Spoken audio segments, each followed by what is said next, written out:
It's been in the news lately that, today the newest one that I saw was Paramount Pictures. But in just recent days, John Shatner, I believe is his name, from Papa John's Pizza. And before that, a CEO or high-level leader from Netflix. And the list just seems to be going on and on and on. And they're falling like flies. What's happening to our leaders? Words are happening to our leaders. That's it. Just words.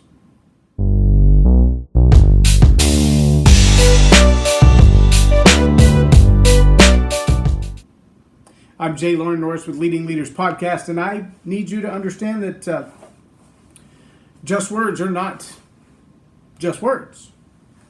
Because the words that come out of your mouth, as Dr. Caroline Leaf says it, your words are the fruit of your thought. Let that sink in for a minute. The words that come out of your mouth, those are the fruits of your thoughts. Meaning, the odds that you accidentally said something that you've never thought are somewhere between slim and none. Now, we all have the brain-mouth filter. Some people engage it, and some people don't engage it at all. Others are very measured in the words that they select. Not choose, but select, because those are different, right?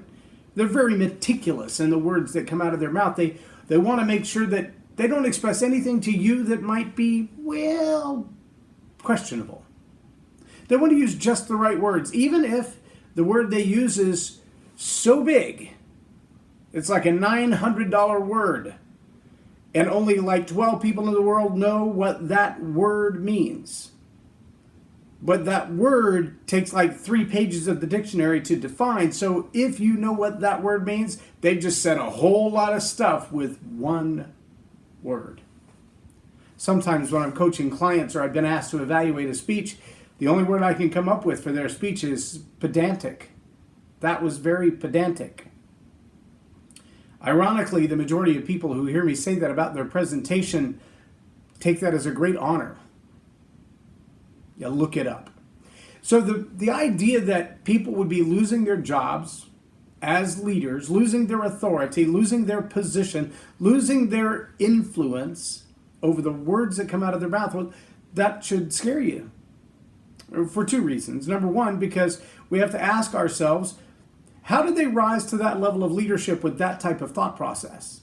How did they make it to CEO of a division?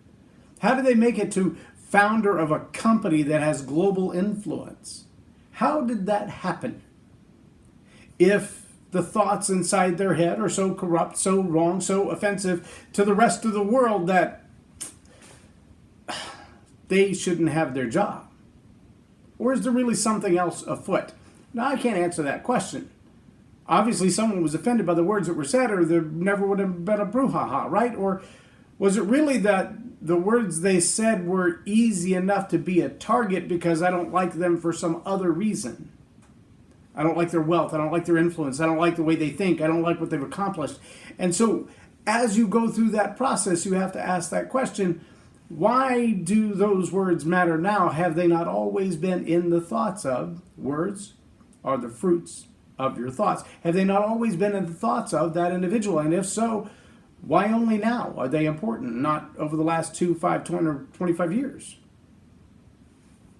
I'm just saying. The second question we have to ask, besides the agenda question, is, what is it about those words that makes them offensive? And how do we change our thoughts, change our heart, so that we don't offend others? Now, as you know, I spend a lot of time training leaders and communicators. In fact, right after this video, I will be doing a training on another continent for a group of leaders via Skype.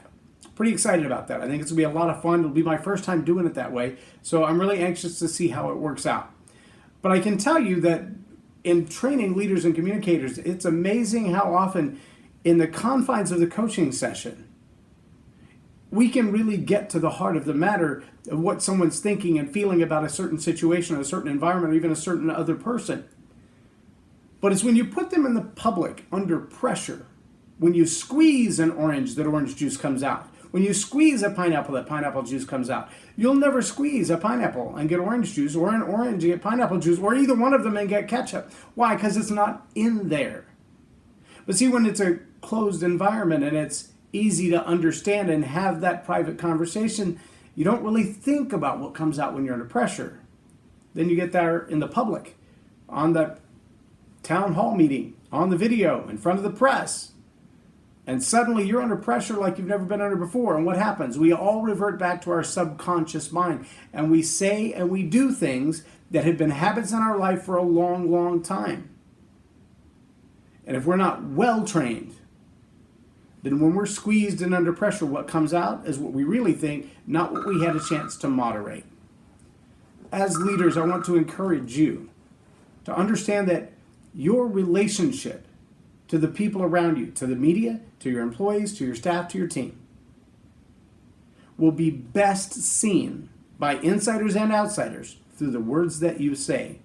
And those words come straight from your thoughts, both conscious and subconscious. And if you're not careful, those words, they will betray you. I'm J Loren Norris for Leading Leaders Podcasts on Tell It Like It Is TV. Have a blessed day.